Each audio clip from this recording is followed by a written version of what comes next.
ツイキャスご覧の皆様、こんばんは。本日はドリフェススタッフトークショーライブ配信、ご覧いただきまして誠にありがとうございます。本日も懲りずに司会を務めさせていただきますアニメドリフェスのプロデューサー峯岸でございます。よろしくお願いいたします。イエーイ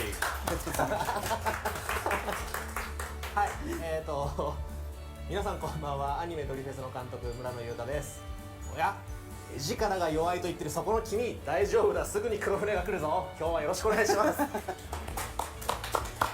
はい、ありがとうございます。はい、ドリフェスですね、2016年の5月25日で今日ですね、にアプリがリリースされて、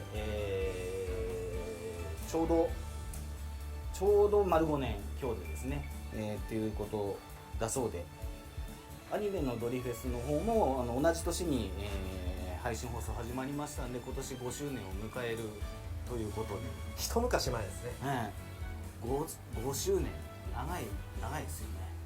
だいぶ経ちました。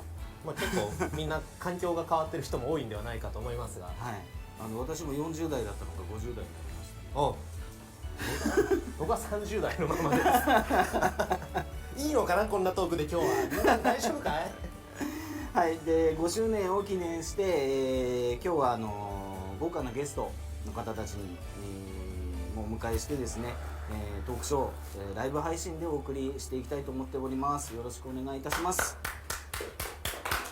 はい、よろしくお願いします。はい、相変わらず下を見て喋ってます。ツイキャスなんでですね、皆さんのコメント、今もものすごい勢いで流れてますけど、見ながら進行できるということでですね、見てくださってる皆さんと一緒に番組盛り上がっていきたいと思います。ご協力よろしくお願いいたします。誰かユウトの縫いがいねって言ってたけど、ユウトここにいますんで大丈夫です。ユウトいますよ。はい、いました。いました。見切れてますけど、はい、ちょっと瞳孔が透けちゃってる子がいますけど、誰だはい、はい、ちょっと緑反応しちゃうんで申し訳ないです。はい、はい、であとそうですね、三上さんもいるよ。あれ、三上さんいない三上さんは三上さん今どっかちょっとお出かけ中みたいです。はいお、なるほど。いっぱい流れてますね。流れてますね。はい、三上さんわらわら三上さんお出かけ後で出てくるから大丈夫だってはい、はい、引き続きたくさんコメントを打ちながらですね、配信をお楽しみいただければと思います。エールお待ちしておりますのでよろしくお願いいたします。よろしくお願いします。はい、先ほどもうお話しさせていただきました、いろんなゲストの方、多彩なゲストの方をお呼びしております。なんでもう早速ですけど順番にお呼びしていきたいと思います。はい俺今日このテンションで大丈夫かな、持つかな。はい、よろしくお願いします。非常に助かってます。ありがとうございますはい、それではまずこの方ですね、ドリフェスといえばこの方ですね、アニメドリフェスのシリーズ構成担当いただいてました、加藤陽一さんです。あれ、おやはいこれでね、DF マこれでーク登場。いや、構成の加藤です。ご無沙汰しております。ご無沙汰しております。よろしくお願いします。よろしくお願いします。よろしくお願いいたします。30から40代になりました。加藤さんドリフェスの時30代ですか。むしろそうっすよ。35、6ぐらいかな。マジですか。はい。一応じゃあ綺麗に世代分かれてたんですね。そうなんです。若い。いや、絵力の弱さは変わらないですよね。絵力はすぐ彼らが来てくれるはず。はい。楽しみだな。はい、楽しみですね。50過ぎのおっさんじゃ画面持たないですからね。いや、本当みんなごめんね。本当みんなごめんね。すぐ来るから大丈夫。はい、加藤さん今日ご自宅からってことなんですかね。はい、仕事部屋でございます。はい、そこでいろんな作品を生み出されてらっしゃる。ここでそうですね、全部書いて毎日リモート会議をして、はい、すごい。でも生出演みたいな初めてなんで、すごいこう、なんなんですかね、家にいるのに出てるというこの感じ不思議ですね。もうなんかそうですね、時代ですよね、今ならではというか、はい、今日もちょっと時間差が出てる感じもあるんで、もしかすると、そうですね、懐かしいですね。昔の衛星中継みたいな。そうですよね、はい、ちょっとお話ししにくいところもしかしたらあるかもわかりませんけど、積極的に割って入っていただければと思いますんで、はい、よろしくお願いいたします。よろしくお願いします。はい、で冒頭でもお話ししたんですけど、ドリフェスの5周年ってことでですね、村田さん、加藤さん、当時なんか振り返っていただいてどうですか今。いや5年前ですよね。はい、まあさっき年齢の話出たからですけど若いですよね、みんなね。若い、7人も若いし、僕らも、ね、はい、僕もほぼほぼ初監督に近いような感じだったんで、やる気だけはありましたね。勢いで、5年もあると作るものも変わりますよね。変わりますね。ね、やっぱりあの頃のパワーがあるなっていう感じがしますよね。どっかでお話ししたことあるかもしれないですけど、本当は初監督こちらの予定だったんですもんね。そうですね、まあ言っていいかわからないですけど、本当はこれを初監督としてやるかなっていうタイミングで別の監督も同時進行でしたね、あの時はね。それもこちらの仕事でしたけど、初監督の人間に何をやってるのいやでも楽しい仕事でしたね、ドリフェスは。なんかいろいろ無茶やってましたですけどね。はい、ありがとうございます。そうだな、加藤さん、特に企画、我々よりも先にもうすでに関わられていらっしゃったということで、なんかその当時のお話とか何かお聞かせいただけることがあれば。なんか2014の末とか5とかぐらいから始めてて、なんか最初は毎週こうブレストをして何どんなのにしようかね、今回こう資料を昔の読み返したりしたんですけど、すごい面白かったです。名前違う子がいたり、そもそもメインタイトル違ったりあとやっぱ一番最初の頃に書いたものなのに最終的にも残ってるっていうものも結構あったりして、その頃からコツコツバンダイの皆さんとやってで、それを村野さんに「はい」と渡したっていう。そうですね。いやもう最初見た時に結構いろいろ決まってたんで、やることあんのかなっていうところはあったんですよ。でもいろいろあれですよね、ご意見も聞いていただいて、今の形に、みんなでブラッシュアップしてきましたね。懐かしいですね。いや本当にこうなんですかね、僕のないものを村野さんは持ってらっしゃるし、うまく混ざったからこそできたなっていう。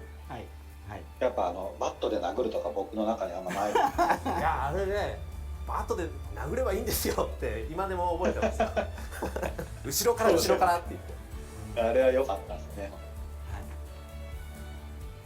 ちょっとまだまだいろいろ隠し持ってらっしゃるお話も含めて話しされないことが多いかとは思うんですけど、次のゲストの方もお待ちなんでお呼びしたいと思います。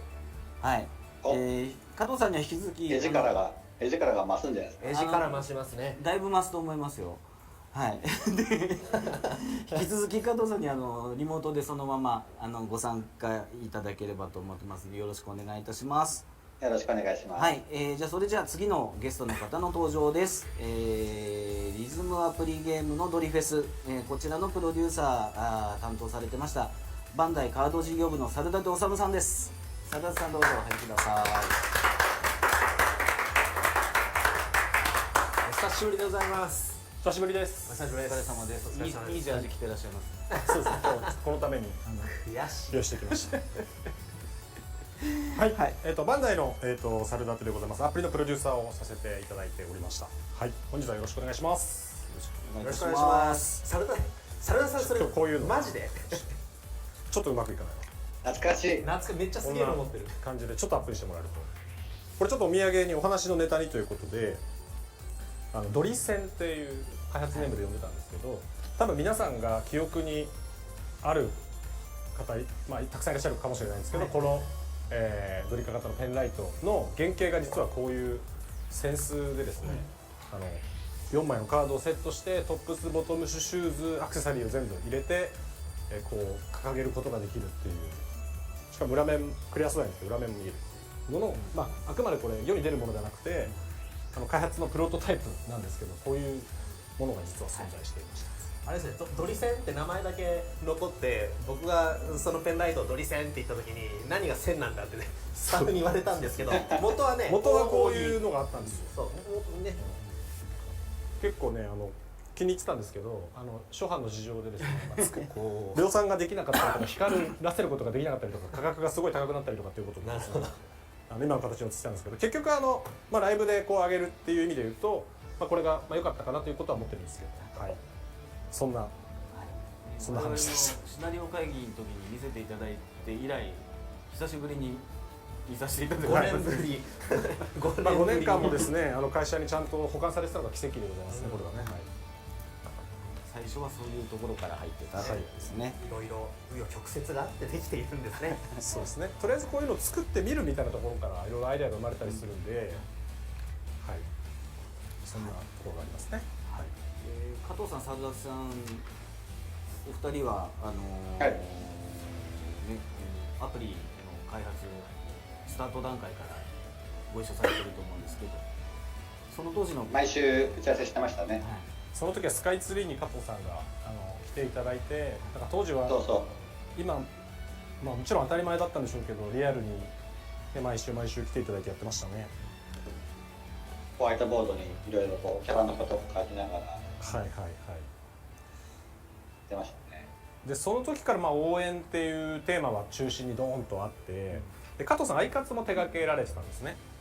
で、はい、アイカツはアイドルがカードが命でしたよね。ですよね。芸能人はカードがいいんですね。そうだすいません、芸能人はいいですか、それだってさんそんな間違ってないそんなに間違ってないです。で自らがカードで衣装着替えるっていうところに対して、それとだからっていうことでもないんですけど、今回はですねファンが衣装を着替えさせるっていうことでカードを使ってファンとアイドルがつながるっていう構図を作ったら、いいんじゃないかっていうところからいろいろ話が組み上がっていったみたいな感じのイメージでした。でもともとアイドルとファンっていうのは一体でこうライブを作り上げていくみたいな側面あると思うんですけど、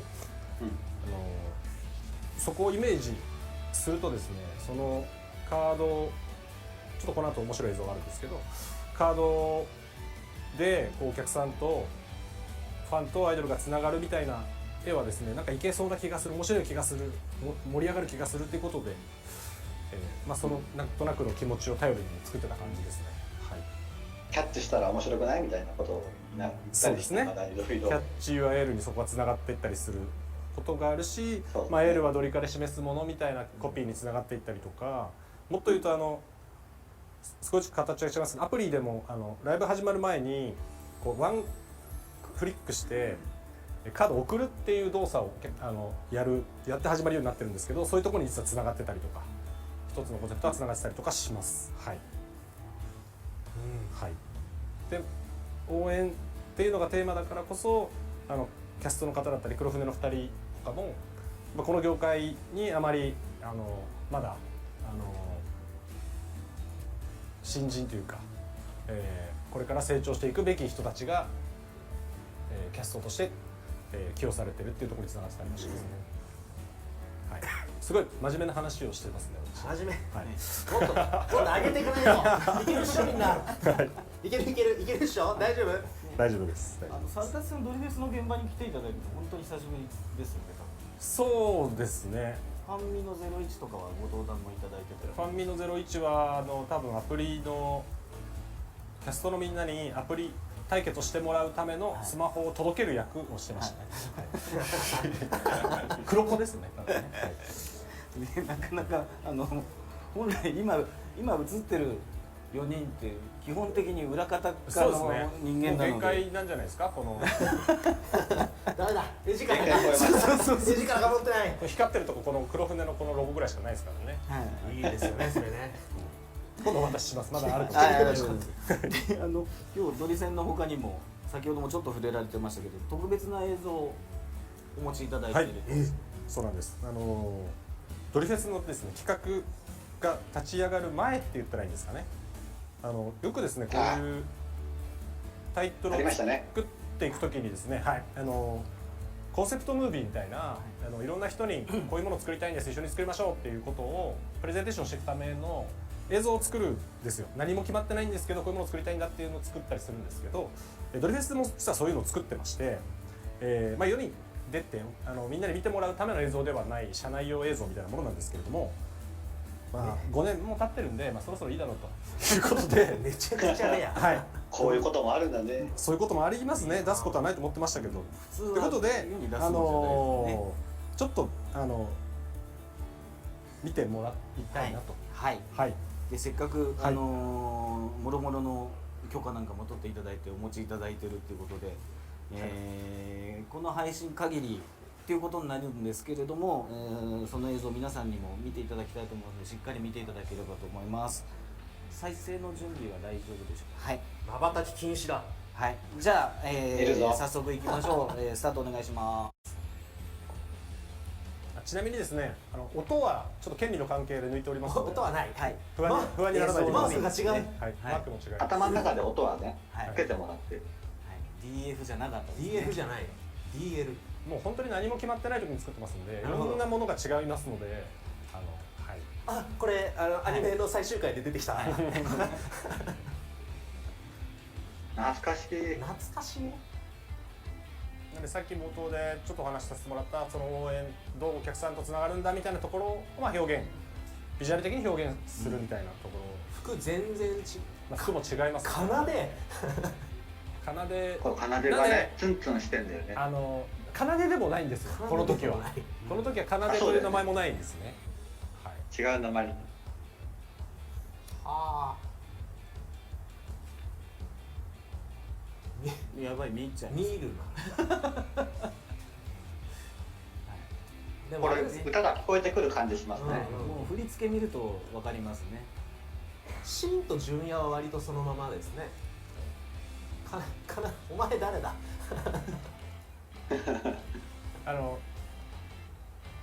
まだドリ戦とかはないんですね。ドリセはないです。もうカードをもう生で飛ばしてます。あこの辺はねちょっと似てたりしますね。ー白。でこの当時はですねなんとですねカードでステージをチェンジできるというですね、めっちゃすごい。はい、おお。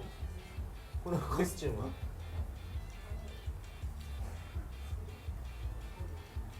ただですねステージをチェンジするということはですねいろんな事情で、オミットと大人の事情でオミット大人の事情でオミット。なるほど、貴重ですね。純也君背が高い。そこ。高いです。むちゃくちゃ高いです。さっき3人並んでたんですけど多分純也君この185センチぐらいありそうですね。ああ。純也でもないんですけどね。純也でもないですよね。純也ではないです。はい。飛びましたね。はい、飛びました。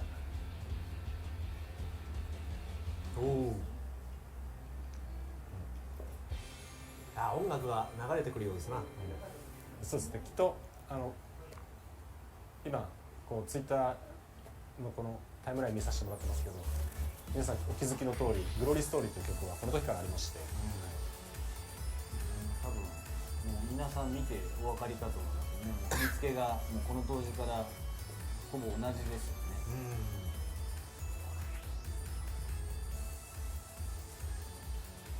いや誰だ、笑ってしまう。こういう世界を作るんだっていうことをまずこの時に作ってっていうスタート地点みたいな感じですね。はい、ありがとうございありがます。とうございます。ありがとうございます。はい、久しぶりに見た。久しぶりですよね。本当の一番最初の頃に見た我々の映像で、はい、貴重な資料ありがとうございました。はい、で、猿田さんもずっとこのまま残っていただいて、はい。はい、参加いただければと思ってますんで、ここでちょっとメッセージ、質問ですかね。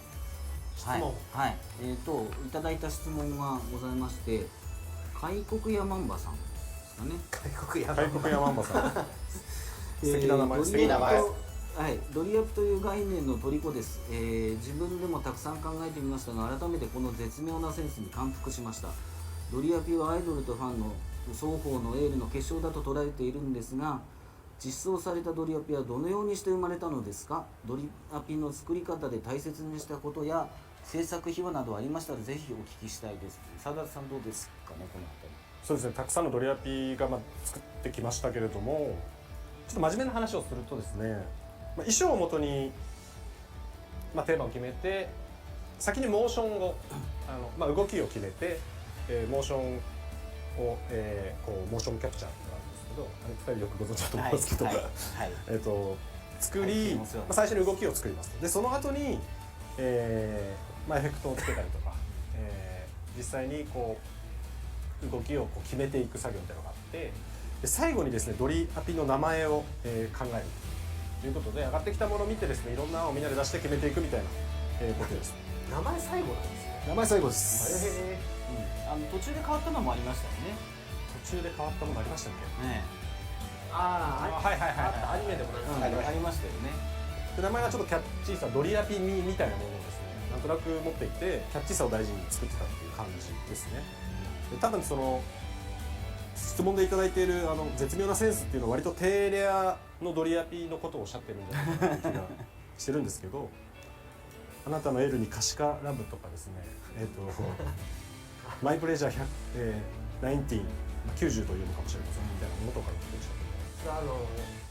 お酒を飲んだテンション。お酒というかですね、もうちょっと働きすぎてもわからない状態になって出てくるみたいな深夜のテンションっていうのが実際のところですかね。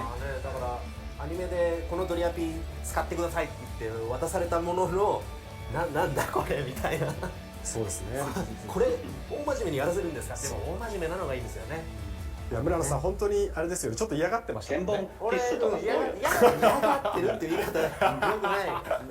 本当にやるんですかみたいなことは言ってましたね。本当にジャンピングとハイタッチするんですかみたいな。いろいろありましたね。そこがね、もうらしさの一つになったのかなみたいなことは思ったりはしてますね。なんでジュニアが火の輪をくぐるのかもう自分でやりながらも全然よく分かんないなって思ってるけど、火の輪をくぐればいいんだろうなみたいな。はい、多分そこは考えちゃいけないところ。考えちゃいけないですね。途中からそうなりましたよね。そうですね。もう途中から考えるのを放置しましたね。最初は確かにこう噛み砕くのに時間がかかる。なんで火の輪をみたいな。多分そのアピール、アイドルがアピールするということにおいて多分ルールはないんだと思うんですよね。でステージ、やっぱり実際のリアルなアイドルもステージでいろんなことをやってますし、お金のかかったライブとかだとそれこそいろんなセットを使って、もちろんそのワイヤーでつって空中浮遊みたいなことしたりとか飛んで乗ったりとかしますけど、僕らやっぱゲームだしアニメっていうものも持ってるんで、火の輪をくぐるとかできないことまでできるっていうのがやっぱりあると思うんですよね。で実際ハートを飛ばしても物理的に物体化して飛ばすみたいなことができたりとか、でかい船に乗ってこう海上中回るみたいなこともありましたけど、実際のライブではできないけどあったらすごいことをやろうみたいなことは考えてました。加藤さん、ドリアピについてはいかがですか？僕ドリアピを僕が考えたんじゃないかっていうふうにこう言われたこともあったんですけど、僕一個も考えてないんですよね、ドリアピは。それはやっぱりサルダツさんチームのなんかこう寝ずにすごいテンションになっちゃった時の発想っていうのがすごい光ってるっていう危険ですけどね。それをでもしかもコンスタントに生み出すっていうのは本当にすごいなと思いましたね。最近までやっぱり働き方改革とかもありますので、ちょっと生み出しづらくなってるかなっていうのは大丈夫です。がむしゃらに働いていた頃の名残ですね。そうですね。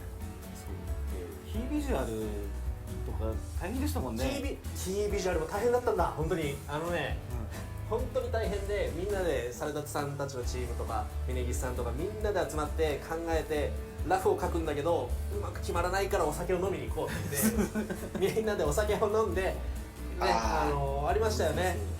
その時になんかみんな脱げばいいんじゃないかとかわけわかんない話をしながらこれだっていうのが決まってで提出して全没っていう世には出てないはいね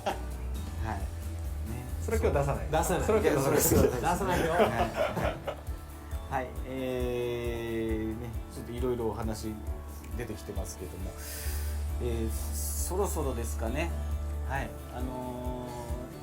先ほどから絵力の話も出てました。はい皆さんお待ちかねだと思います。いやー助かるあの二人、ご登場いただきたいと思います。よろしいでしょうか。準備よろしいですかね。はい。じゃあ、戸谷公人さんと株本秀明さんです。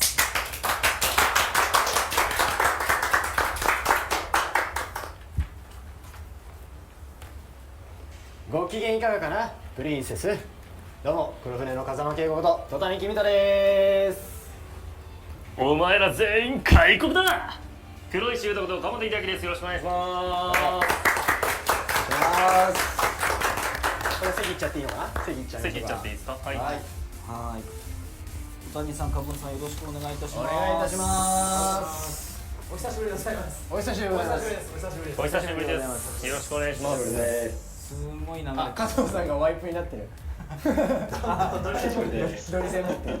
加藤さんお久しぶりです。お久しぶり華やです。ぎましたね。お久しぶりです。よろしくお願いします華やいでいい感じ。はい。ございましたラグがちょっとラグがね。はい。久しぶりにはい。黒船襲来ということでしたけど、はい。いかがでしたか。約どれぐらい？2年ぶりぐらい2年半？2年半。はい。ぶりにでも全然なんか違和感自分自身はないですけどね。なんかかぶちゃんでも相当久々に会いましたけど、まあひげは生えてますけど全然なんか久々感がそこがそんなない。一番変わってるところですそうね。ですね。そんなないかなとは思いますけど。まあ違和感はね、そうそう。あ、そうか、久しぶりに会ってはなんか違和感あるわ。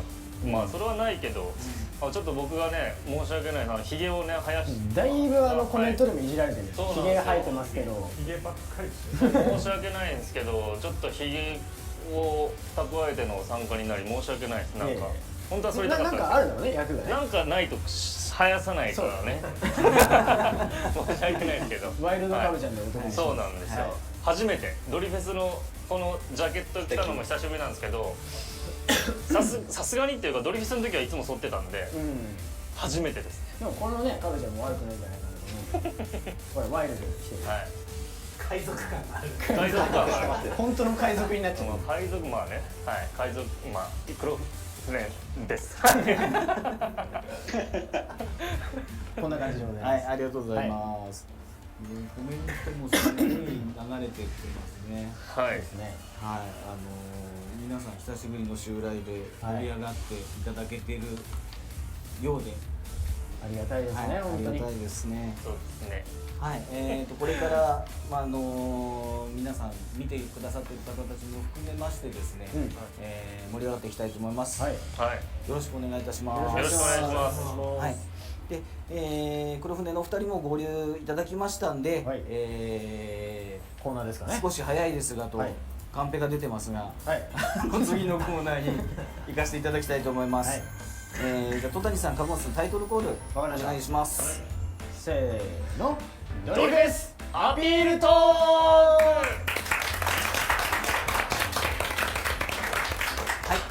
い、こちらのコーナーはですね、はいドリフェスのこれまでの歩みの中から誰かに教えたい、アピールしたい、つい誰かに言いたくなるすごいエピソードを掘り起こすコーナーです。はい。なるほど。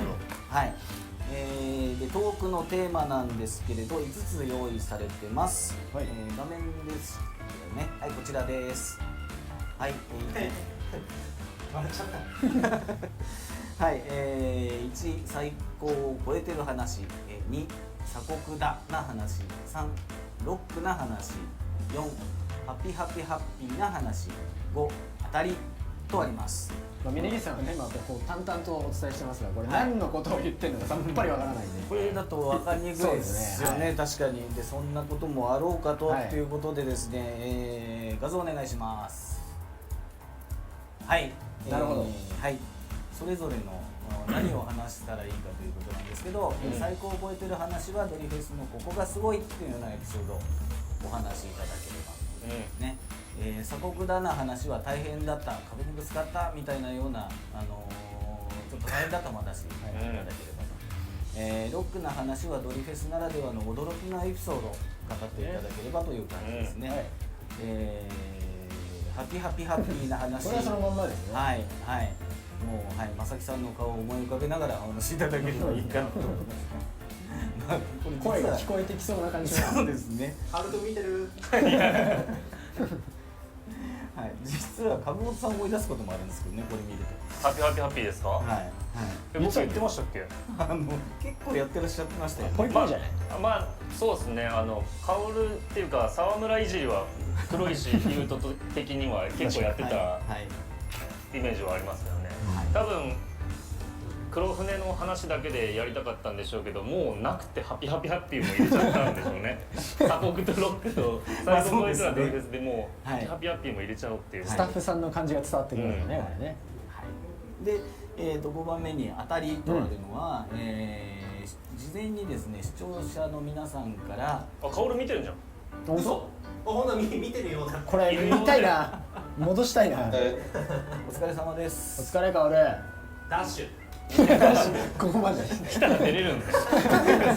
そんな自由な番組だったねこはいで5番が当たり視聴者の方に事前に考えていただいはいはいたオリジナルのドリアピー、れ。うん。これを発表しようっていうのがはいはいはいはい。当たりの面ですね、うんなるほど。はいで、こちらのお題を、カードで選んでいただいて、うん決めた上で、皆さんでトークしていければということで進めていきたいと思います。わかりましたはいこれがあれですよね。なんか相当来てたみたいで。そうですねどれぐらい来てたんですかねあ、ドリアピはですね340個、これ。340個。すごい、はいそれはすごい。すごいっすね。よくそれだけ考えられた中には大喜利みたいなやつあるかもしれないですね。はい、むしろ制作中に募集した方が良かったかもしれませんけど僕らも見させてもらったんですけど、うんでメッセージもついてて、ドリアピを改めてだから自分たちも考えられるなんて嬉しいっていうコメントがあって、でも実際いざ考えてみるとむずっていうコメントがたくさんあって、制作の人たちすごいなっていうコメントがたくさんありましたね。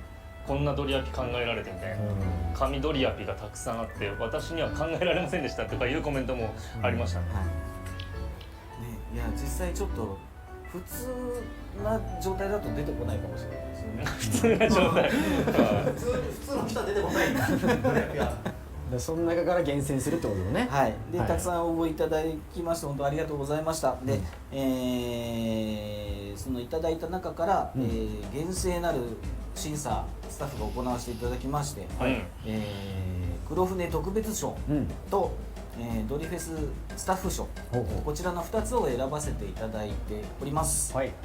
はい、で当たりが出ましたらそちらを紹介できればと思っておりますので、ちょっと応募いただいた方楽しみにしながらお待ちいただければと思います。はいじゃあ早速ですけど始めていきましょう。はい、はい。はい、じゃあ村野さん代表して弾いていただいてよろしいですか。監督から、今コメントでドリケンを思い出すって言ってましたね。ああなるほどです。研確かにこの研究室絵面だったもんね。はい、ドリケンは僕はどっちかというと向こう側にいましたんですけどね。最高10時32分を今お過ぎ来ました。なるほどはい。ちょっとなんか加藤さん喋ってたな。なんて言いました？いやコメントでね2032今20時32分あーなるほど2032って書いててあ、そういうことか。ありがとうと思って確かに。2032って流れてたけど、なんか何のことか分かってなかった俺。2032拾っていただいてそうだ、確かに。みんな我々の話も聞かずに受け取ってる。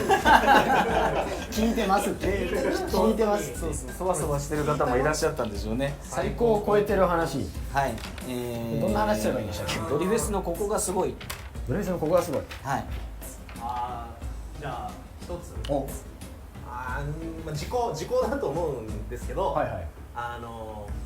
結構個人的にドリフェスのファーストシーズンが終わって R が始まるまでの間に結構ダウナーな時期がありまして、いろいろ重なって俺もう泣きながら加藤さんにもうドリフェス R 監督できないかもしれないっていうぐらい深夜にメールを送るっていう青春みたいなことがあったんですよ。でそれ結構激アツの話そうでです加藤さんが「いや村野さんが辞めるなら俺も辞めるよ」いやダメだよ加藤さんがいなかったらできないよっていう話をそこでしてそうそう盛り上がってでもう本当にもうできないかもしれないって思ってその次の日の夜にリアルドリームの MV が配信されたんですよ、はいはいはいはいでめちゃめちゃ来てそれでほうなんかすごい心が浄化されてなんか俺もう一回やりたいこのメンツと一緒にやりたいなと思ってドリフェス R そのまま継続っていう形になってだから R の1話はリアルドリームですよね、やっぱり僕自身も救われたなと思っていて、なんかそれがやっぱドリフェスってすごいなという話でございました。なるほど。最高超えてるね。監督はそれ覚えてますか？あ、監督はじゃない、加藤さん。いや覚えてます覚えてます。そんな熱い話があったんですね。熱い話ありました。二人で飲んだりもしてね。そうですね。これからどうしていくべきかという。はいはいはいはい。いろいろお世でも話になりました。本当にそういう時僕らやっぱり音楽とか皆さんのパフォーマンスにすごく救われることっていうのはやっぱりその時もそうだし執筆中も多くてなんかやっぱこういう作品ならではだなと思いました。そんな裏話ねは初めて聞きまし5たね。年越しに初めて聞きましたね。初めて言ったんですね。でも一歩間違えたらじゃあ加藤さんも俺も辞めるよって言って2人で辞めてた可能性があるってこと確かに。かもしれない。俺もみたいな。俺もやめようか。まあでもそれだけねこう情熱を注いでるからそうそうそうですよね。やめれないやめたくないっていうのもあって。やっぱ熱いなドリフェスは。どこから何か刺さってるかわかんないですね。制作の方からこうスタッフさんから僕らそのキャストが刺さることもあれば、逆もあれば、もちろん応援してくれてる方もあれば、だからそうなんかみんながねチームワークだよね。なんですかね実際にそれぞれあるんですよね。キャストの皆さんからいろいろお話聞いて、シナリオに反映させてみたりもされてましたし、でファンの方から発生したイケルショコールなんていうのもありましたですね。そうです。あれも自然発生的にそうですね。いつぞやっぱ生まれたコールでしただからもうこれだけで1時間ぐらい話せそうですね。ぐらいいろんな話聞きたくなってくる。最高ドリフェスのここがすごい。だからこそやっぱ今でも5年経って、だから武道館終わって2年半2年半だね。経ってもまあ後々後で告知もありますけど、いろんなことがまだ続いてて、こうやって5周年の配信イベントもスタッフさんの愛で実現して、僕らも参加させていただいて、こんだけの視聴者の方が見てくださってるっていうところがすごいですよね、ドリフェスの。多分あんまり状況自体が確かにそうですね。なかなかこう普通いうにツイッターにトレンドとか入ってますから僕今こっち側のモニターで皆さんのコメントが見れるようになってるんですけど、読めないですもんね早くて。もう9000件ぐらい来てますかごめんら。俺が告知って言っちゃって告知っていうのがすごい流れちゃったんですけど嘘ですよ。もうちょい待って。もうちょい待って。嘘です。読めます。告知あるけどもちろん。全然ちょっとしかないです。すでに出ている情報のちょっとしかないんで、だからあるじゃんその告知がちょいちょいあるでしょ。ギリギリ読めるぐらいね。そうすごい。だからそういうのがいまだにこうずっと続いてるっていうのがやっぱりドリフェスのすごいところだし、ファンの方がもうやっぱすごいなって思いますね。と思う。愛がね。なんかメッセージ、そうさっきもメッセージずっと読んでたんですけど、ドリフェスのその僕らが武道館終わってから見始めたっていう人もいて、ああいたね。だから初めて多分配信番組系はこういう風に見るのはもしかしたら見てくれてたら初めて見てくれてる人もいるわけで、確かに。そうみんなそんな中カブちゃんはヒゲだけど。そうなんだよねこれがベースだと思われちゃったら嫌だけど、まあでも本当にそういう方もいて、ドリフェスってで続いてるし新しく見始めてる方もいるしっていうのですごいなと思いますよね。令和のドリフェスね、皆さんにこうやってお会いするのも久しぶりそうですねなんですけど、何なんだろうなこの安心感久々なんだなんかけど久しぶりって感じがあんまりしそうなんですよね確かにしない。さらっと黒船ジャージ着てそうなんか実際にアニメが制作終わってからもだいぶ経つんですけど、うん終わった後も何がしかがずーっと動いてるそうですね状態で、完全にドリフェスから離れた時期ってまだ存在してないんです。ネギさんの場合は縫い職人としてね活動されてるところがあるんですけどみんなよりもこうねあれがないですよね。大体どこ行くんでも一緒にいます、ね。でもあれですよ、俺も加藤さんと今コロナだからできないですけど、3ヶ月おきぐらいに会って一緒にお酒飲んでますよね。そうそそうだからこれが落ち着いね。たら本当になんかね加藤さんと村野さんの LINE しましたけどちょっと行きたいですよね行きたい行きたい。そう。行きましょう黒船の2人と一緒に飲むっていう、俺飲む話しかしてないけど。そうなんですよ。だからさっきからドリフェススタッフ飲んでばっかりみたいなこと言ってたじゃないまた酒って言われてますからどんな話してたんですか楽しいんだよ。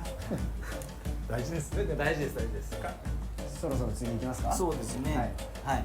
じゃあ次のカード引きましょう。はいじゃあ戸谷さんお願いします。どれがいいかなこれ3つでしょよしお当たり当たり出ましたね。持ってるはい、当たり出ました。ドリアピ発表の時間になりましたですね。はいはいまずはじゃあ黒船特別賞の発表からいきたいと思います。はいはい、で今回はその黒船特別賞を選んだドリアピですね。これを実際に黒船のお二人に再現していただければと思うんですけど、はい本当によろしいですかね。わかりましたわかりましたやりますよはい、ありがとうございます。じゃあ準備お願いいたします。はい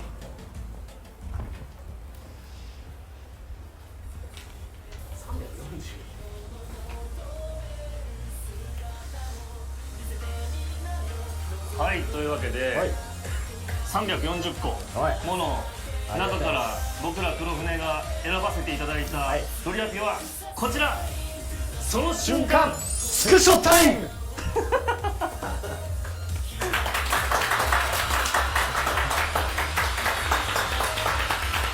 はいね、戻りますかとりあえず戻りますか、はい戻りますか、はいはい、三倉さんスクショされましたかね。あ、してくださったんですね。はい、どなたから来たんでしょうこれはい、ですね、黒船特別賞に選ばれたのは、ハンドルネームのルナさん。ルナさんルナさん、はいありがとうございますその瞬間スクショタイムですね。はい、でメッセージいただいてましてちょっと読ませていただきます。はいはい、ドリフェスのスタッフの皆さん、黒船のお二人、こんにちは、こんにちはこんばんは。今回配信が決まった時嬉しすぎて大号泣してしまいました。泣かないでくださいね。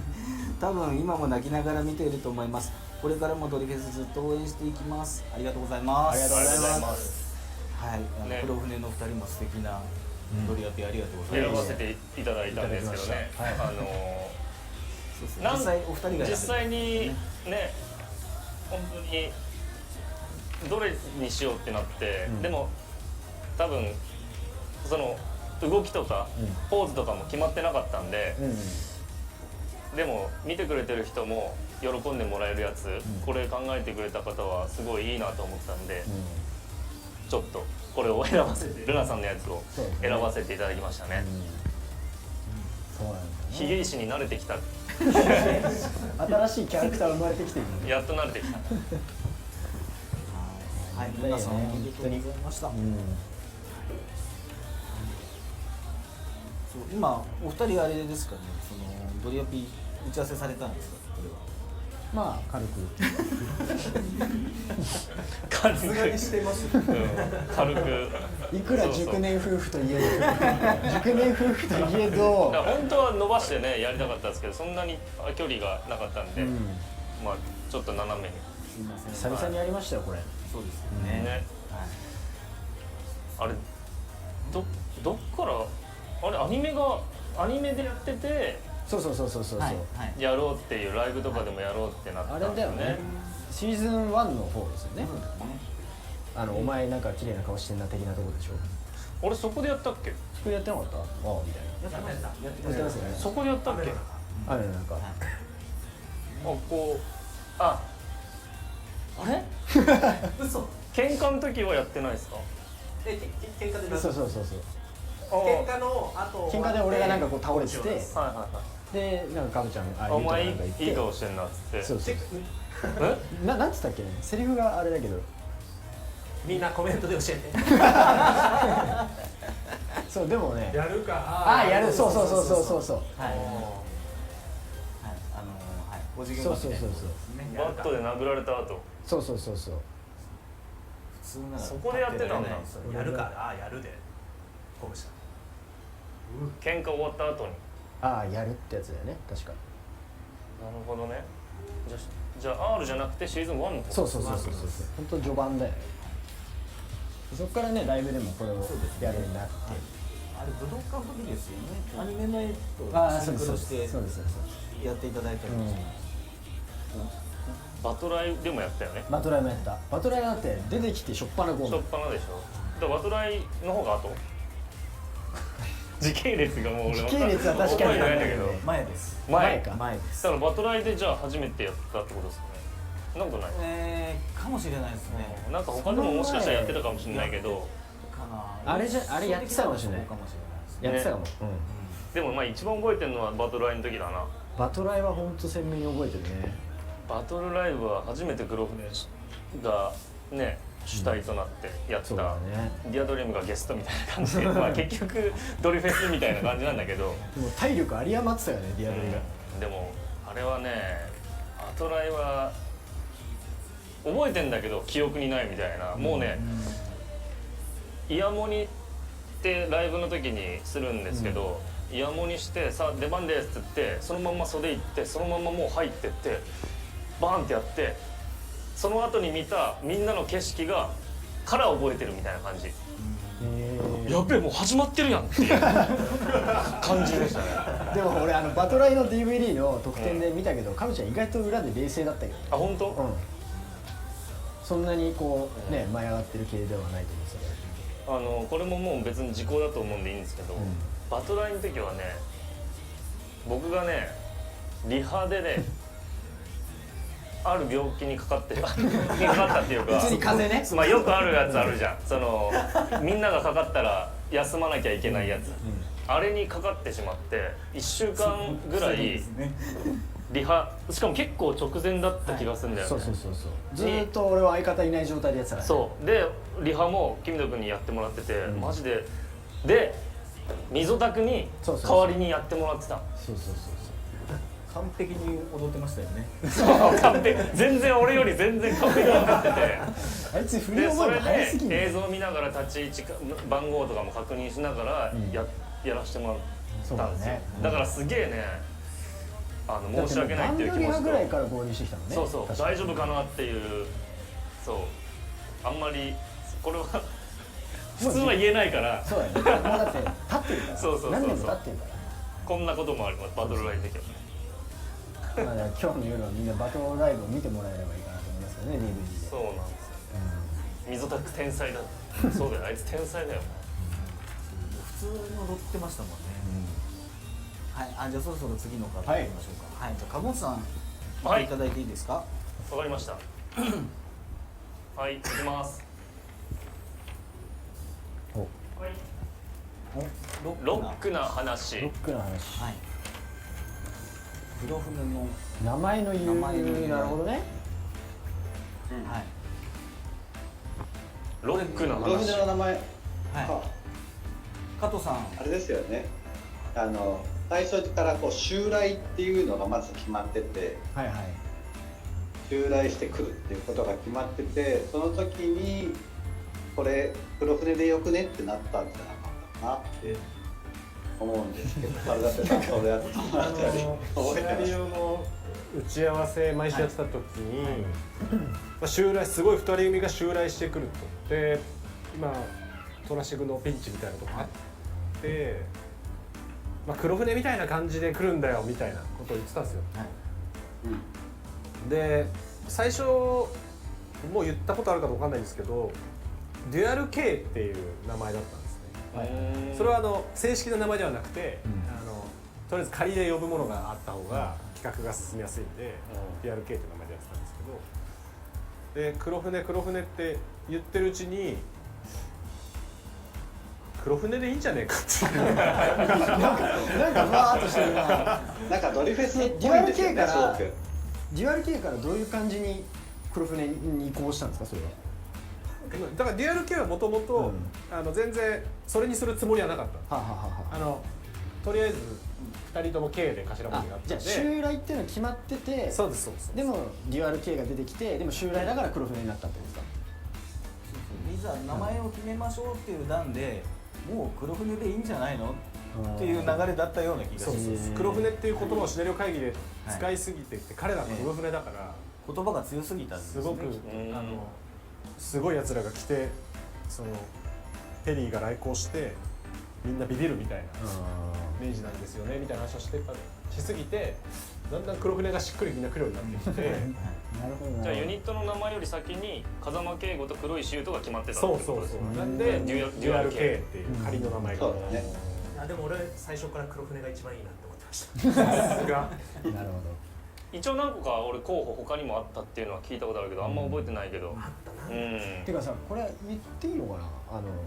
もともとはカベちゃんがっていうの。でも俺それね、なんかどっかで俺言ったような気がするんだよね。だからディアドリームが先にデビューっていうか先に登場して、まあアニメでもそうだけど後から黒船が出てくるから、実際のその僕らも5人の方が先に稼働して、だからもうでももう最初にキャストはもう7人決まってて、でも言っちゃダメだから情報を伏せとかなきゃいけないんだけど、それよりもっと前の段階に7人決めるってなった時に5人決まって、でその2人組だ、要は黒船の1人僕は決まってて、もう1人は決まってなかった。で最初僕が言われたのは金色ですみたいな風間要は敬語だよね。だから風間圭吾っていう名前の金色、あそうなんですねみたいな感じで、じゃあもう一人ってなってた時に、まあ話が進んで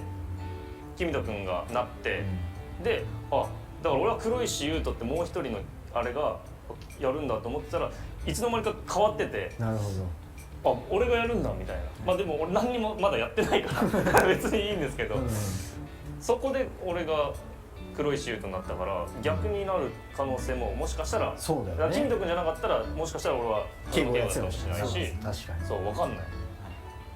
それ村野さんはよく覚えてらっしゃる。覚えてますね。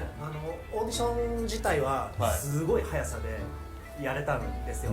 この人とこの人とこの人っていうのをやった後、誰をどうシャッフルするかっていうので悩んでだから最初誰だったっけかな、トミーあたりが真ん中やるんじゃないかみたいな話もあったんですよね。で誰が真ん中来るべきかっていう話して、でまあ株本君はすごい頼りになる兄貴的な人だから黒船だろうどっち金色っていうそれぐらいの多分感じで置いてて、そうで後で戸谷君が決まって、じゃあこれ逆じゃないっていう話になって、決まった瞬間に逆だよねみたいな。そう要はもともと6人決まってたってことですよね。そうそうですよね。オーディションの場はすごかった。一番最初のオーディション一番最初のそうそこにもカベちゃんはいた。俺もいたよ。そうなんだ。じゃあカベちゃんがディアドリやってた可能性もあるってことですか。まあそれはないないのか。ないのか。はい、そうね朝晴れてて帰る時大雨だったですよね。じゃあ俺以外が決まってたんじゃないんだよね。多分間違ってるな。はい。じゃあちょっと次のカードいきましょうか。はい。ラストカードぐらいですか。じゃあ猿舘さん。はい。カードをお願いします。そろそろ当たり引きたいですけどね。そうですね。当たりを引いてる。はい。ちゃんと当たりが出てくれました。続いてはですね、ドリフェススタッフ賞の発表をしたいと思います。先ほど黒船のお二人に、リアルにやっていただいたんですけど、同じ感じで村野さん。い俺ですか。お願いしてよろしいですか。頑張れ。頑張れ。需要がない。需要ありますよ。これお願いい結構たします激レアですからね。監督のドリアピ何をやらせるんだ監督のドリアピは貴重ですよ。僕らは2人だからできたけどこれみんなスクショタイムで、みんなス一人で、クショタイムで。あ、もう曲が流れてるぞあ、うちは待ってる持ってるよ、持ってるよ。誰だ。うちは思った村の監督。素晴らしい素晴らしい。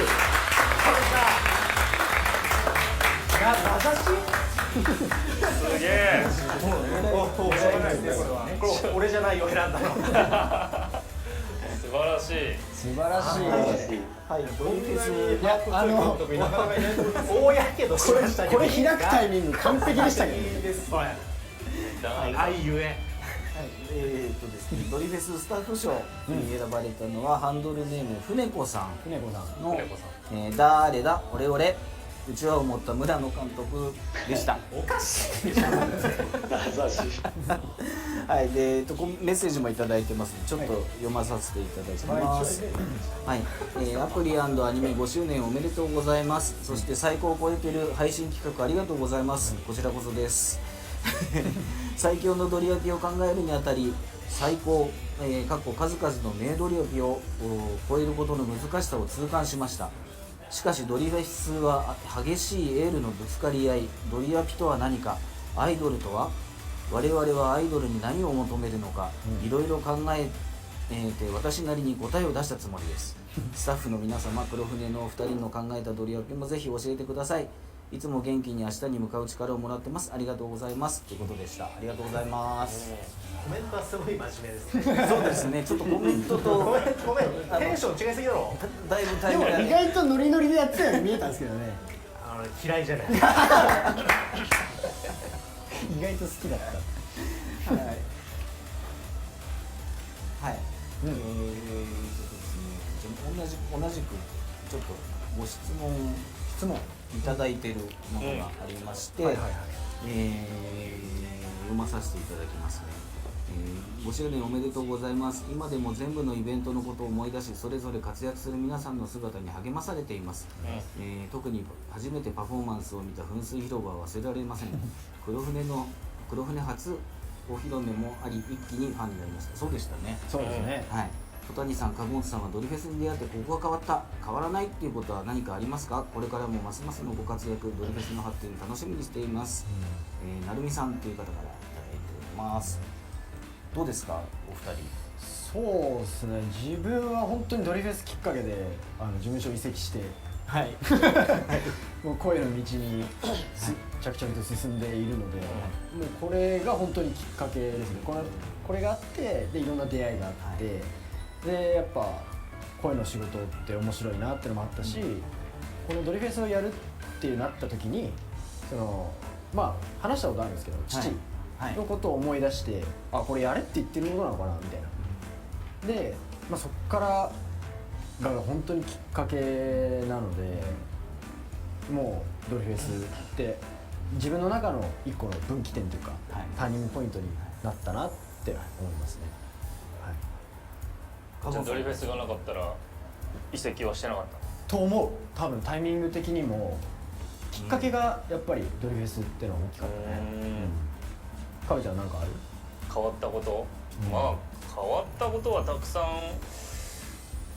あるけどね、やっぱりそのまんま、ドリフェスで初めて、僕も声のお芝居は初めてだったんで、ちょっとごめんね、コメントでヒゲだけやめようか、とりあえず。ヒゲが生えたね。とりあえずヒゲは確かにやめようか。ヒゲが生えたのはあるけど、声のお芝居させてもらって初めてマイク前で声のお芝居やったのがこのドリフェスのアプリのゲームのシナリオのボイスから撮り始め、そこからアニメを撮らせてもらって、もう本当にその時はもうがむしゃらで、それこそ村野監督にも何回か言われましたけど、台本がね裏のノリが取れるぐらいめくって練習したんですけど、そこからこう今でも全く自信はないけれどドリフェスきっかけで声のお芝居を続けさせてもらって、で自分でも多分そのきっかけがなかったら興味を持ってなかったので、それきっかけでいろんな声のお芝居のお仕事を続けさせていただいて、今でもいろいろなことに挑戦させてもらってるっていうのは多分ドリフェスがなかったら絶対になかったと思うので、そこは変わりましたね。環境というか、まあ、自分の興味もそうですけど、ですね、変わった。一個視点が変わったりもするよね。そうね。であとはもうやっぱ初めてのアニメのアフレコ現場がドリフェスだったんで、その時はもう正直申し訳ないけど周りのこととか全く見れなかったんですけど、今思うとどんだけすごい人たちが周りにいたのかっていうもう本当にすごかったですね。レジェンド級がね。もうまあそうレジェンドもそうだけど、普通の役でもめちゃくちゃすごい人がたくさん周りにいて、でもそんなのちょっとなんだろう、そんなの意識してられないぐらいもうとにかく今日 OK を出すことしか考えられなかったからすごいがむしゃらにやってた記憶はありますね。急にですもんね。すごかった。もうあれはすごいっすよ。名前見たらすごいですもんね。超豪華ね。後になってっていう感じですね。そう後になって、うわなんか逆にこう申し訳ないじゃないけどちゃんとご挨拶とかちゃんとできてたんかなみたいな。他の現場行くともう主役とかやってる人が普通に周りにたくさん今思えばいたなっていうすごい現場でしたドリフェスは。はい。皆さんいかがですか。でもみんな褒めてたもんね、7人の。そうですね。そういやむしろこっちが学ばさせてもらうこと多いなみたいな話を結構他のスタッフキャストさんもされてて、それはそういう声を出してもらおうと思ってもなかなか難しいんですよ。ただそこは本当に7人がこの作品に対してすごい真摯にやってくれたんで、それがみんなに伝わってできてたんだなと思って、のねアイドルが成長していくっていうプロジェクトっていうかコンテンツだから初々しさで、初々しさを出すのはさすがに難しいかもしれないんですけど、でも相当だって練習もしたし下準備もしたよね。だけどこれ言っていいのかな。昔さっき監督を本当はこれで最初やる予定だったみたいな話が出たんですけど、ブレイブビーツっていうね、全然別のやつを監督してた時にもうその時要はみんなが決まってたから、アフレコに来てもらって、モブの役ガヤで実は声をもらってたりとかってありましたよね。溝タクとかそこら辺だったのかな。だから実は作品に薄くガヤが入ってるっていうのもありましたね。スタジオも同じでしたからね。そうですね。なるほど。懐かしい。今思うとすごいもう一回やりたいなっていう。やろう。いいよ。もう一回やりたいなって思うの本当に。加藤さんはちなみにこのテーマだとどうですか。ここが変わった？変わらない？テーマとは今の質問と同じ内容ですね。ドリフェスの前と後で変わったことはいでしたっけ。はい、前と後ですね。やっぱり前と後やっぱり僕アイカツってこの前にやらせていただいてて、アイカツをこう100何本とかやった後にもう一回アイドルできると思ってなかったんですね。でアイカツでもう出し切ったなっていうふうに思ってたんですけど、やっぱ皆さんとやれてなんだろうな、作れると思ってなかったものが作れたみたいな感じがあって、でドリフェス終わった後の僕はあれまだいけるのかもしれないなアイドルもって思うように変わったかな。それってやっぱり皆さんの自分の中にもないものをすごくいっぱいもらったので、そのおかげで変わったなと思います。なるほど。村野さんどうですか。変わったことですか。はい。いや変わったことがいやでもドリフェスをやったことでそのアイドル僕は逆に全然知らなかったんですよね、加藤さんっていう方と組ませていただくっていう風になった時に僕は全然知らなくて、でただいろんなアイドルのライブに行ったりだとかそれこそ勉強したアイドルってそういう名称としてはあるけれども概念だなと思ってで、なんだろうその作品我々は作ることで、視聴者の方たちに送り届けるじゃないですか。でそれもまあ一つ考えたら、ね、アイドルが舞台に立つのと同じだなっていうところを思ってからは仕事に真摯に向かうようになりました。そこが違い。元から真摯にやってたけど今までの方が気になっちゃう。そう学んだんですよ、7人からいろいろ。それはありますね。なんかだって本当にすっごい大変なライブの前とかの準備もそうだし、この7人が死ぬほど特訓してるの見てるからうわだけどねファンの前ではそういうの見せないでしょ。今俺言っちゃったけどそれね本当かっこいいんだよ。本当かっこいいから俺はそれを特等席で見て世界が変わりました。それで言うと乗っけていいですか。当時やっぱりMC のセリフが書かないといけないじゃないですか。ライブで何をみんなが喋るか、で自分がライブ行った時に、この人は一番最後に何て言ってステージを降りていくんだろうみたいなことをアイドルであれアーティストであるのステージで見てなるほどなと思いながらいろいろ勉強してたんですけど、やっぱりいろいろ考えて作ったセリフはセリフでアニメになってるんですけど、それを超えるライブでの皆さんのセリフっていうのをなんかこう内から出るものってすごいなっていうことが言いたかった。なるほど。はい。ね、そのライブ終わった後に一人ずつ喋ったりとかしますけど、僕らも初めてなんで多分普通のって言ったらあれですけど他のアーティストさんたちは場を踏んでいろんな経験されてからもう出たりするものがあると思うけど、僕らはもうこれが初めての出会いでファンの皆さんとも多分作り上げてきた感があるからこそやっぱりスタッフさんも周りにそういうもう本当ドリフェスという感じの渦の中から出てくる多分挨拶とかがあったと思うんで、計算で作れない凄さがあるよね。確かにね、生なんかねそのメッセージがたくさんいただいてるんですけど、その中でも抜粋して、チッチさんっていう方が、世の中にはいろんなタイプや形のアイドルがいますが、ドリフェスは全てのアイドルに通じるアイドルの教科書だと思ってますこのような作品を生み出してくださってありがとうございます、一生ついていきますってアイドルに通じる教科書だって、俺ら教科書だよ。そう分かんないけど、いや俺らっていうかもうドリフェス全部だね。ドリフェスがね、だからすごいな。スタッフさん含めキャスト含めでファンのみんな含めドリフェスっていうのはアイドルの教科書だ。なるほど。みんなも分かるっていうか、人生の教科書それはちょっと言い過ぎる。重いな。アイドルの教科書ね。分かりみがちょっと落としていいですか。僕が一番変わったのは多分この子たちです。変わったんだよかなでぬいぐるみと戯れる時間がものすごく長くなりました。なるほどね。ライフワーク。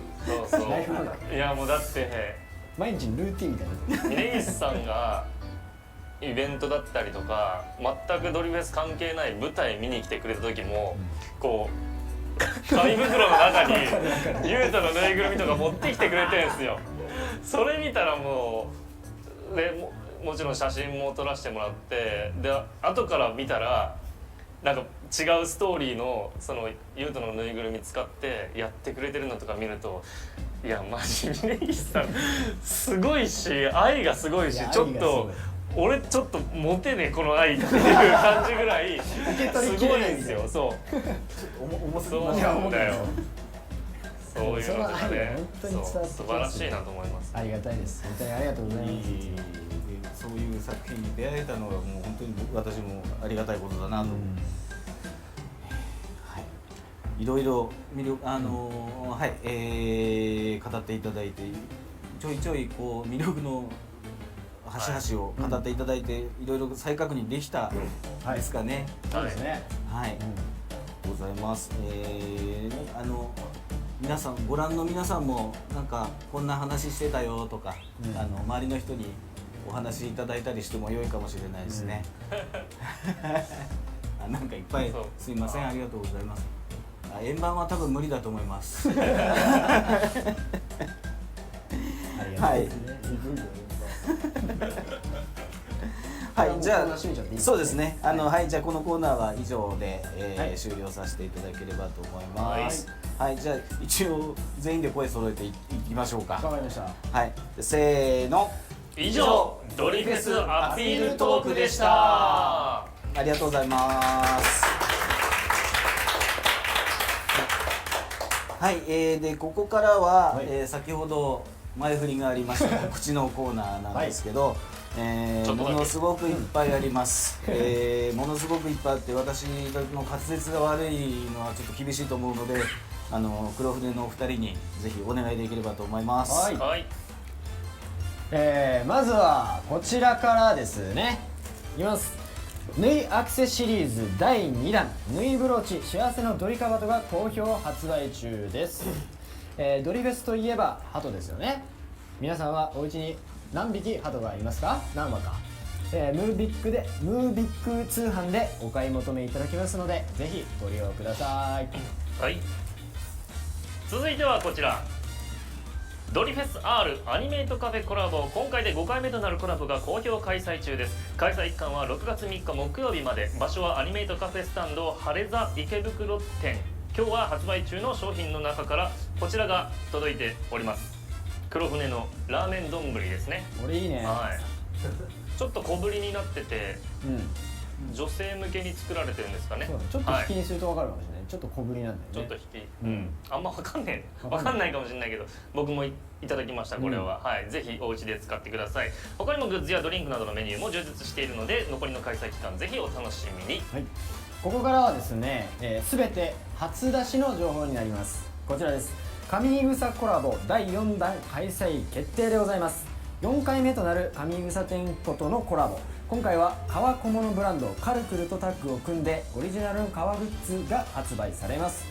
豚骨ラーメンてっぺんでは黒船のグッズが、青柳ではディアドリームのグッズが発売されます。5月31日月曜日15時から販売開始です。もう来週ですね。そして上井草に来られない方のために通販でも同時に販売スタートいたします。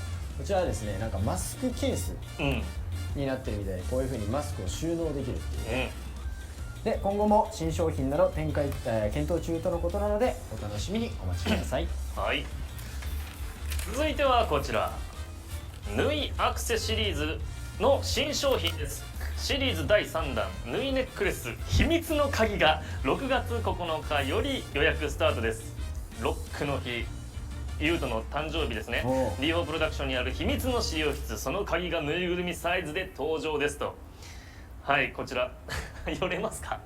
はい、もう秘密の閉じ込められた鍵が縫いネックレスとして登場しますと、おうちの縫いたちを鍵っ子縫いに変身させてあげてください。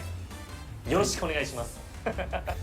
続きましてはこちらでございます。7月13日より、グラッテコラボ開催決定。今回はグラッテ店舗だけではなく、クッキーズ特典グッズを販売するクッキー出張販売店もお取り扱いしております。なんかコーヒーとかもね売ってるみたいです。ぜひお近くの店舗にてお楽しみください。詳細は後日グラッテホームページおよびツイッターにて発信いたします。お楽しみに。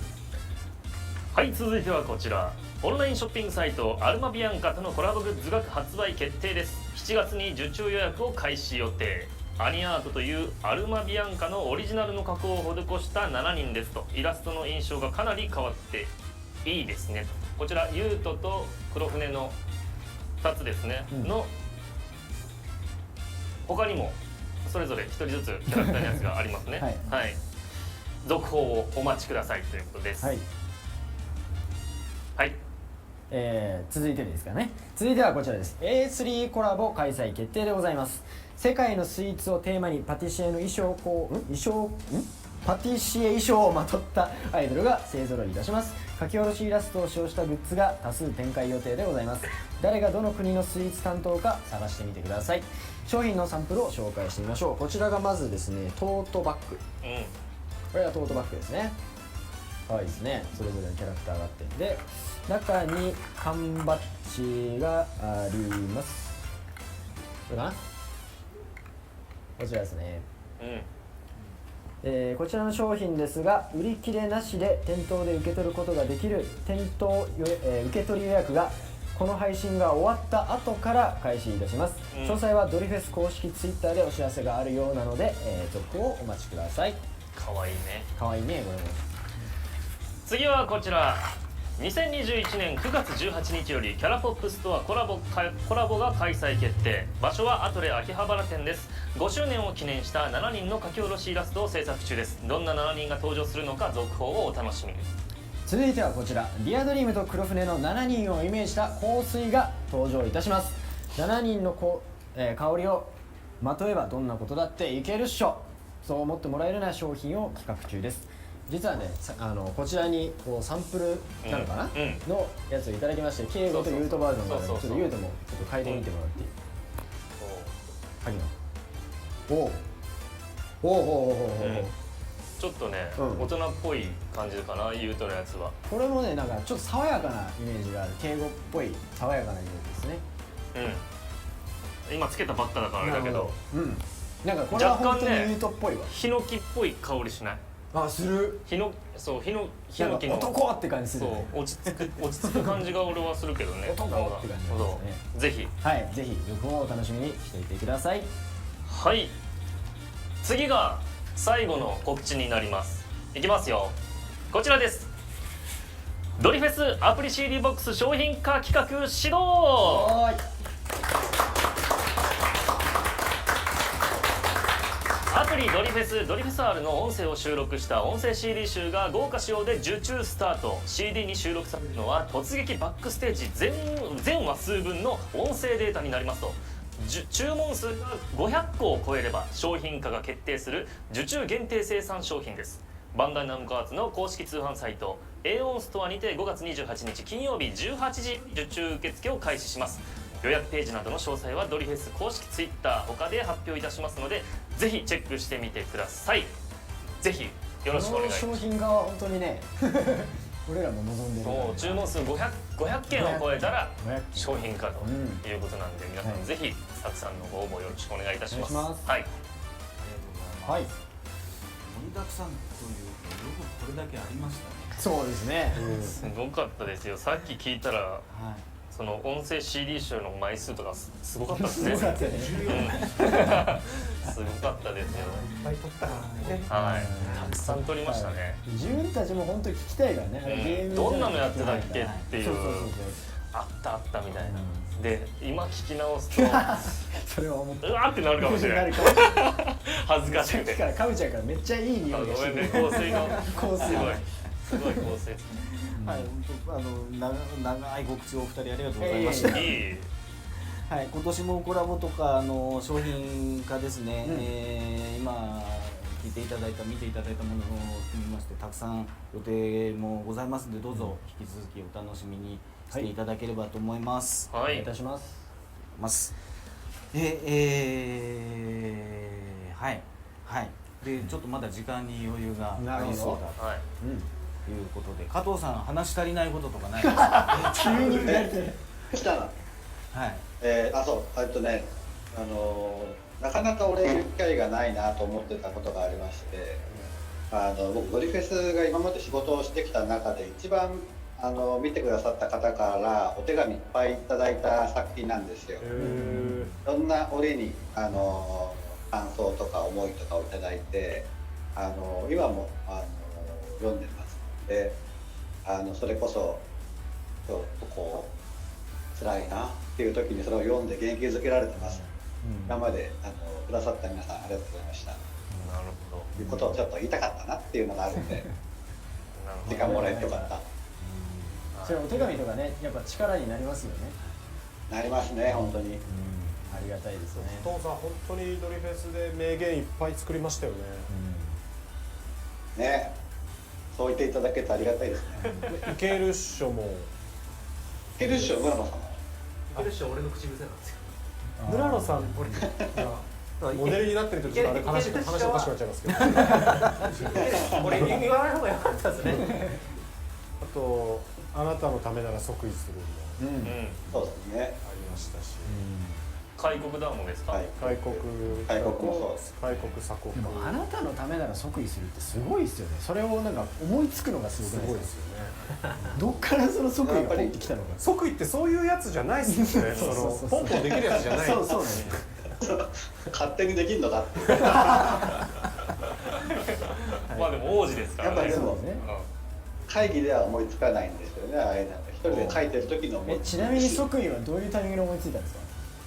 いやもう本当に必要に迫られて、多分ずっと考えてはいるんですよね、頭のどこかで、はいはいでもやっぱりもう書かなきゃっていう時に出てくるんだと思う。ネーミングとかもそうですからね、ただの名前とか。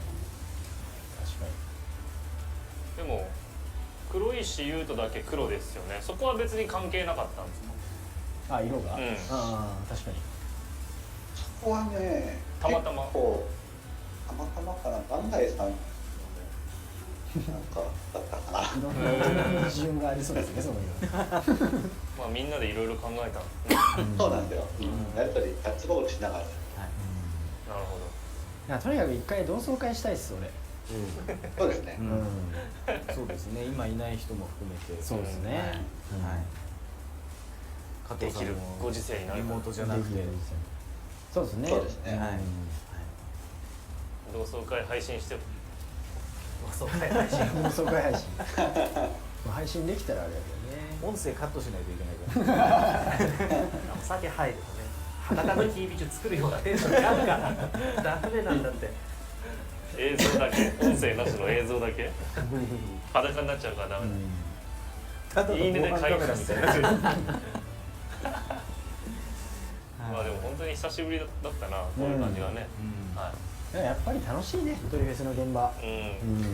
なんか久しぶりにやっぱ5年も経つとスタッフさんとかもいろいろ変わったりとかもするんですよ。だからで今日の配信久々今日朝 LINE でそのドリフェスに関わってくださってたスタッフさんが久しぶりの熟年夫婦楽しみにしてるよっていう LINE が来て。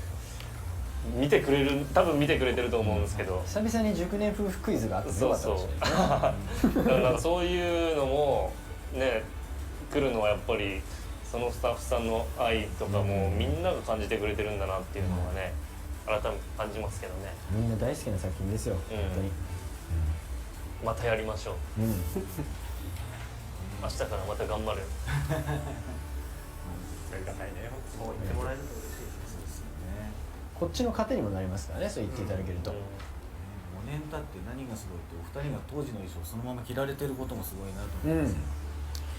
いやもうこんなんつけてたなと思っていうねいつもこれどっちがどっちか分かんなくなるんだよね。もう最終的にまあもうどっちでもいいかな。いや、こっちだった気がする。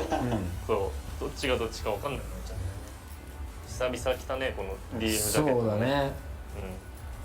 村野さんはだいぶ変化大きかったですよね。5年の間に。5年の間いろいろそうですね。大きくなりましたし、年も取りましたし。ご結婚されて。結婚そうじゃあこの話しとこうかな。ドリフェスの1話の納品日の翌日が僕自分の結婚式だったんですよ。そうだよね。そうできついですねそれ。きついですよ。もうシャレならないですよね。で深夜のもう V チェックを1話を V チェックしてで終わったなと思ったらそこから急にパッと映像が変わってディアドリの5人が結婚おめでとうございますっていうメッセージ V をくれたんですよ。で俺そんな知らなかった。まあ峯岸さんの策略なんですけど知らなくて俺これテレビで流すのかなと思ったんですけどそうその時みんながすごいこうおめでとうございますの V をくれて、翌日、終わってそのまま、実家に帰り、寝ずに徹夜で自分の結婚式をやりましてでその時にその V を式場で流すって言った時にブライダル関係の人たちがイケメンイケメンみたいな話になって今日の主役俺やぞみたいなちょっとね揃った時のねそうそうそう顔面力が高すぎるんですよね。いやありがとうございましたね。仕込みましたね。いやびっくりしましたあれ本当にこんなことあるんかと思ってありがたいね。こうやって出てなくても薫が見てくれてたりね。そうありがとうねあの時。逆に他のメンバーはなんで見てないのって見てるけどコメントしてないだけかもしれないね。なるほどね。そういうこと俺だったら多分そうかもしれないしね。コメントしないで、そうこっそりちょっと配信終わったら LINE しとこうかなと思って。吉江さんはいらっしゃいましたよ。ね。続々と見てるかな。結構見てくださってる方がありがたいですね。これアーカイブも確か残るんですよね。残ります。そうですよねはいはい。あいた吉江あ、本当だ。一瞬見えましたね。にしても早いですね。流れが早いんです。さん。吉江さんを探す。まあアーカイブもあるから。はいはい。アーカイブ1週間ですね。はい名残惜しいけどそろそろらしいですよ。はい。でちょっとそうですね、いろいろエンジンかかってきたところのような気もしますが、はい、そろそろちょっと時間だということで、皆さんに指名の挨拶、いただければと思います。じゃあまず村野さんからお願いできますか。はい、今日皆さん、ご視聴ありがとうございます。こうやってまたみんなで、ね、同窓会みたいな感じでやれてすごい楽しかったなって思うし、これができてるのは皆さんのおかげです。アイドルの教科書っていうふうにドリフェス言ってくださいましたけど、アイドルはファンがいてじゃないと成立しないんで、皆さんの存在自体が我々にとっては本当にありがたい教科書だったのかなと思います。またこうやってみんなで集まってやれたらいいですね。今日はどうもありがとうございました。ありがとうございます。じゃあ続いて、加藤さんお願いいたします。本当今日コメントも今見てるんですけど皆さんの熱をですね久しぶりにガッと感じて懐かしくもなり今もこうやって応援していただいていることがすごく嬉しいです。本当にこうエールが直で届いてきてこれから僕も頑張ろうと改めて思いました。このタイミングでこれができるということはきっとまた何かできるんじゃないかなっていうのを勝手にしておりますのでまたなんかこういう機会があることを楽しみにしてます。今日はありがとうございました。ありがとうございました。はい、じゃあ続いて猿舘さんお願いいたします。本日はアプリの5周年というアプリアニメの5周年ですけど、ぴったりなのはアプリということで5周年ということなんですけど、普通ですねアプリの5周年のイベントみたいなこととか君で何かやろうっていうのって、稼働してるアプリでやることなのかなと思うので残念ながらサービス終了してしまった後なんですけど、アプリの5周年ができるっていうのは本当すごいありがたいことだなというふうに思ってます。本当にで今日皆さんからいただいたコメントも別で読ませていただいてすごくまた勇気というかこう燃え上がる気持ちをもらうことができて本当感謝してます。おそらくですねまた加藤さんもおっしゃってましたけど、5周年ができるってことはまた何か縫いの円盤化と同窓会の配信以外の何かはできるんじゃないかなと思いますので、はい、今日はありがとうございました。はい、ありがとうございます。じゃあ小谷さんお願いします。なんか最近ねこういうご時世でなんか元気なくなっちゃったりとか、している方も多数いると思うし、で実際僕たちも、人間なんでねこうちょっと落ちてしまう時期もあるんですよ。でもこうやってなんかコメントいただいたりとかお手紙いただいたりとかこう応援してくださるその気持ちでよし頑張ってやろうって思うこともあるので、これ本当にギブアンドテイクで僕たちも提供できるし、見てる皆さん応援してくださる皆さんがこう支えてもらってるっていう感覚がすごい感じましたね。なのでこうやって5周年できたこともすごいことだと思うし、これからまたなんかより一層気合い入れて頑張れるなと改めて思いましたので、この機会を持てて本当に感謝しております。本日は本当にありがとうございました。はりがとうございます。じゃあタモンさんお願いいたします。はい、久しぶりのドリフェスのこういう生配信ですごく楽しかったです。本当にこんなにたくさんの人にも見ていただいて本当にありがとうございます。まあ最初にも言ったけどやっぱりこうドリフェスっていうのはやっぱ変わらないなというか、その武道館で僕たちがステージ終わってそこから今に至るまで新しいファンの方もいて、でもスタッフさんの愛とかは変わらずで、ファンの方も同じ熱でいてくれて、こうやって配信をすればこうやってたくさんの人が見に来てくれるっていうのはもうドリフェスだけだと思うので、またねどういう形でかわからないですけど、またこういった生配信もそうですし、また違ったね展開ももしかしたら生き続けてさえいれば叶うかもしれないのであると思う。まあそのためにもね僕たちはもうちょっともっともっと、まあ、声のお芝居もそうだけど、もっともっといろんな形でこうまたさらにもしドリフェスがアニメになった時にもっとちゃんとうまくできるように訓練しとかないとダメなので、進化を見せられるね。はい、なので僕たちももっともっと精進していきますんで、いつかそれが叶う日を夢見て、はい、僕たちも頑張りますので、皆さんもぜひ引き続き応援していただければなと思います。本日はありがとうございました。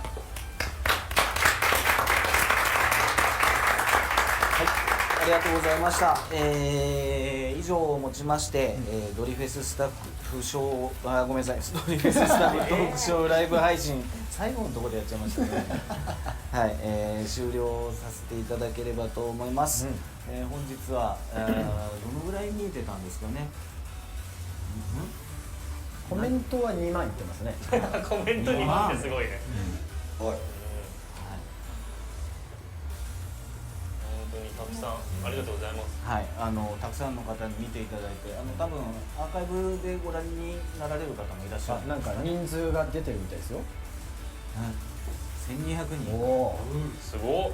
すごいね。すごいですね。ありがたいですよ。本当にもうたくさんの方にお集まりいただきまして、ありがとうございました。ありがとうございます。はい、名残惜しいんですが、本日はそろそろ終了させていただければと思います。はい、はい誠にご視聴ありがとうございました。ありがとうありがとうございました。はい、これからもドリフェスよろしくお願いいたします。お願いします。ありがとうございました。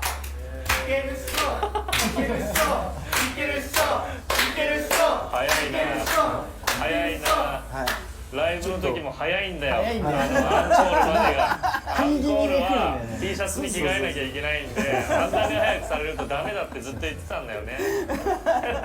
今早かったっすね。早かったですね。早かった。もうはい。ここだってもうこうなったじゃん。はい。